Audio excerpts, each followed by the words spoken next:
오늘 우리에게 주시는 하나님의 말씀은 신명기 12장 1절에서 7절까지의 말씀입니다. 신명기 12장 1절에서 7절까지의 말씀을 교독하시고 마지막 절은 함께 합독하시도록 하겠습니다. 내 조상의 하나님 여호와께서 내게 주셔서 차지하게 하신 땅에서 너희가 평생에 지켜 행할 규례와 법도는 이러하니라.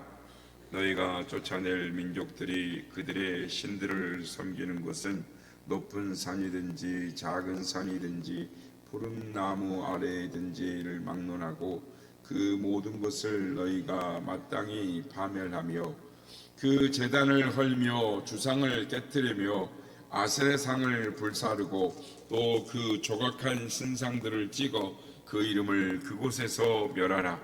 너희의 하나님 여호와께는 너희가 그처럼 행하지 말고 오직 너희의 하나님 여호와께서 자기의 이름을 두시려고 너희 모든 지파 중에서 택하신 곳인 그 계실 곳으로 찾아 나가서 너희의 번제와 너희의 제물과 너희의 11조와 너희 손의 거제와 너희의 서원제와 낙헌 예물과 너희 소와 양의 처음 난 것들을 너희는 그리로 가져다가 드리고 다같이요 거기 곧 너희의 하나님 여호와 앞에서 먹고 너희의 하나님 여호와께서 너희의 손으로 수고한 일에 복주심으로 말미암아 너희와 너희의 가족이 즐거워할지니라. 아멘. 할렐루야. 오늘도 우리와 함께 하신 주님을 찬양합니다. 그리고 새벽을 깨워 기도에 향연해 나오신 모든 성도님들께 하나님의 은혜와 평강이 함께 하시길 기원드립니다. 오늘 본문은 예배에 관한 말씀입니다. 하나님께서 모세에게 장차 이스라엘이 가나안 땅을 점령하게 될 때인데 점령한 후에 하나님께 드릴 예배의 규례에 대해서 말씀을 하고 있습니다. 그렇다면 하나님이 기뻐하시는 예배는 무엇일까요? 오늘 이 시간에는 하나님께서 말씀하시는 예배의 규례 중에 두 가지를 살펴보므로 은혜를 나누고자 합니다. 먼저 하나님은 잘못된 예배가 무엇인가에 대해서 말씀을 하십니다. 하나님이 말씀하시는 잘못된 예배는 애굽의 예배나 이집트죠.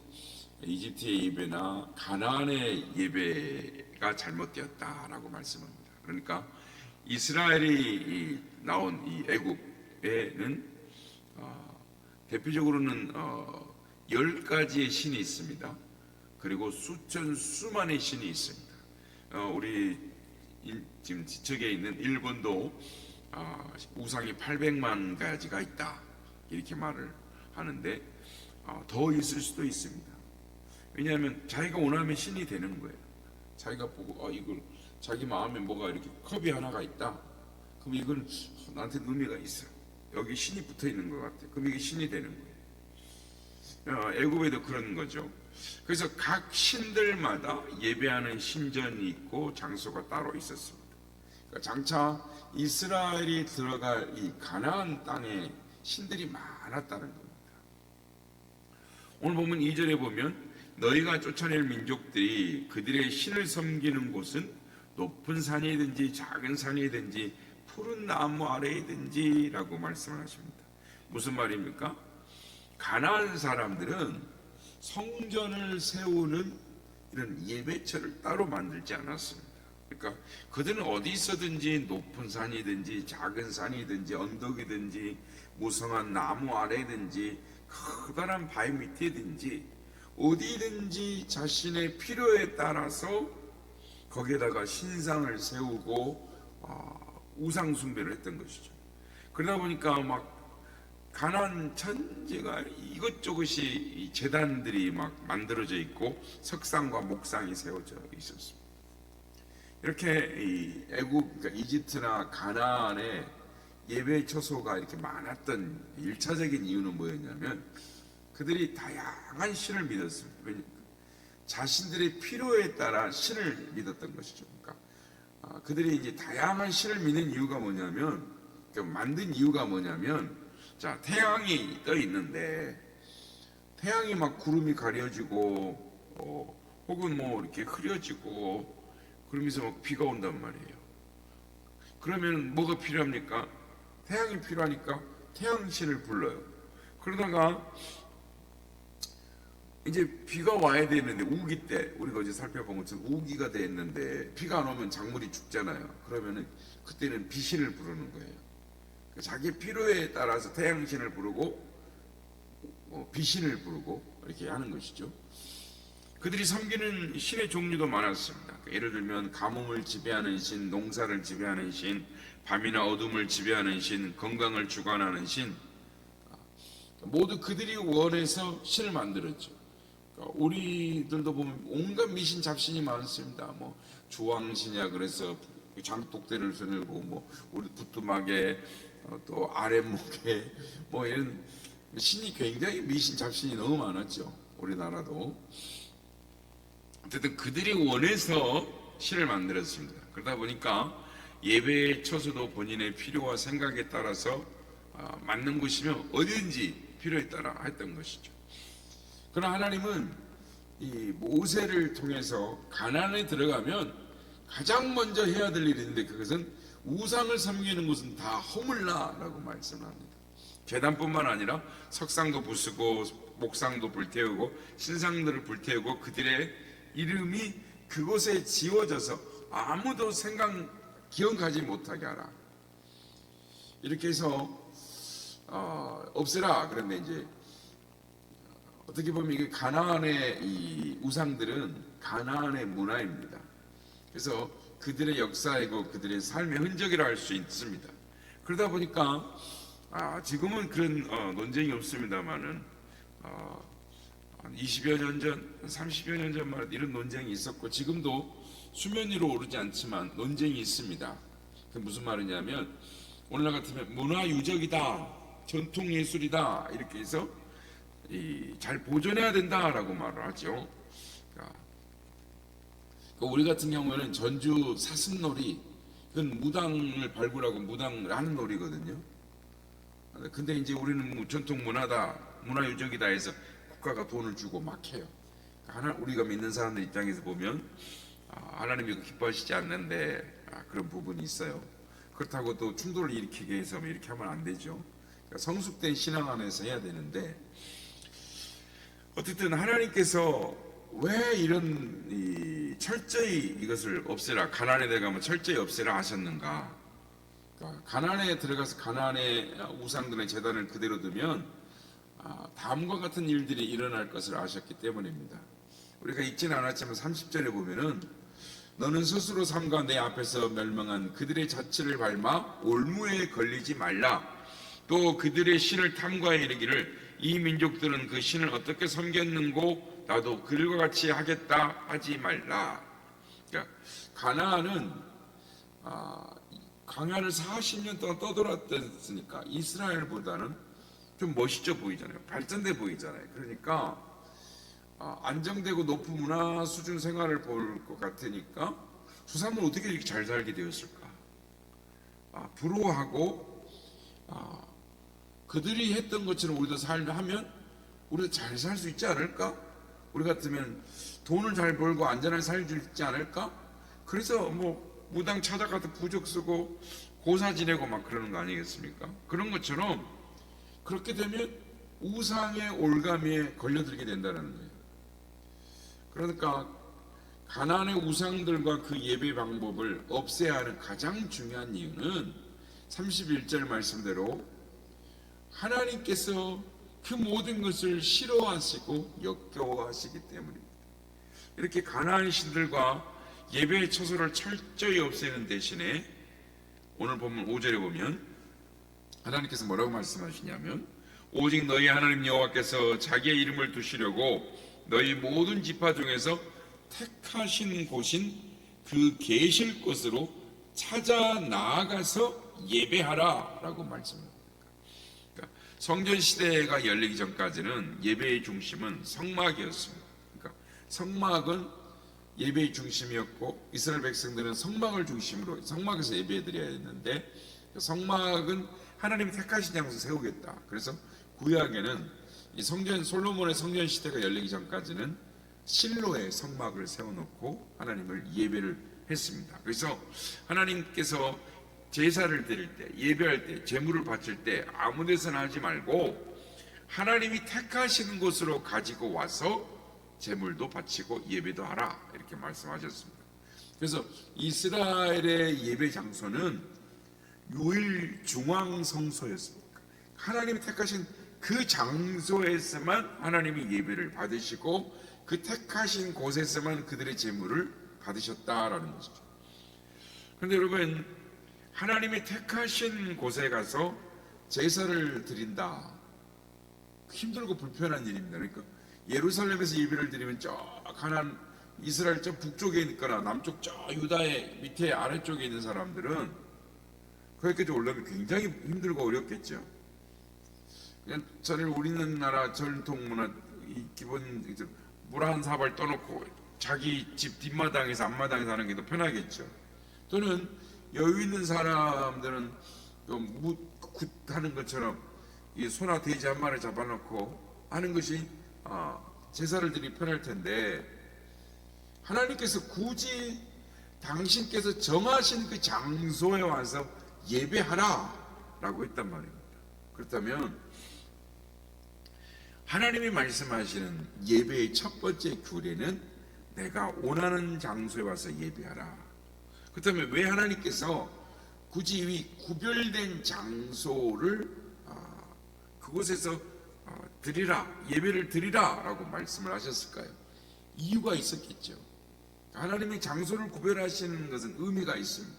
그러니까 구별하여 지정한 장소는 즉 그 장소의 성막과 성전이 있었습니다. 그러니까 이거는 장소와 건물을 말하는 것이 아니다라는 것을 우리가 알 수가 있습니다. 무슨 말이냐면 성막과 성전은 무엇을 예표합니까? 장차 오실 예수 그리스도를 예표하는 것입니다. 그러니까 예수님으로 말미암아 진정한 예배, 하나님이 받으시는 예배가 완성될 거라는 것입니다. 그래서 오늘날 신약을 살아가는 우리의 성도들에 있어서 예배드릴 장소와 건물은 어떤 분들은 구약적 의미로 중요하다, 이렇게. 물론 우리가 공예배를 드리는 이 장소 중요합니다. 왜냐하면 하나님께서 내 이름을 둔 장소에 내가 그곳에 임재하여 너에게 예배를 받고 너에게 축복하리라 라고 말씀하셔서 공적인 예배의 장소도 필요하지만 영적인 의미에 있어서 예수님 안에서 드리는 이 건물과 장소가 이 의미가 사라졌습니다. 그러니까 예수님 안에서 있기 때문에 예수님 안에서 예배의 장소는 그리스도를 믿음으로 거듭난 성도가 드리는 그 어떤 것도 하나님 앞에 드리는 예배의 초소가 된다라고 말씀을 하고 있습니다. 그래서 하나님께서 장소를 구별하신 이유는 오실 예수 그리스도 때문이었어요. 이제는 예수님 오셨고 성령 안에서 우리 안에 인쳐 주셔서 구별된 예배 초소는 주님 안에서, 예수 그리스도 안에서 구별된 성도가 있는 곳, 그러니까 여러분이 각자 있는 곳이 거룩한 곳이 되는 것입니다. 그래서 그리스도의 보혈로 깨끗하게 되고 그리스도 안에서 구별되어진 거룩하신 하나님, 성령 하나님 우리와 함께 계셔서 여러분이 드려지는 예배의 장소가 거룩한 곳입니다. 그래서 오늘 우리의 이 자리가 거룩한 이유도 여러분이 하나님 앞에 예수 그리스도 안에 거룩하게 구별되었기 때문입니다. 하나님께서 여기 우리 가운데 계시기 때문입니다. 그러므로 똑같은 이유로 우리가 가정에서, 직장에서, 우리가 있는 처소에서 하나님 앞에 예배를 드릴 때 그 예배가 구별된 예배이고 구별된 예배 초소라는 것을 믿으시기를 바랍니다. 두 번째는 하나님께서 기쁘게 받으신 예배가 무엇이냐.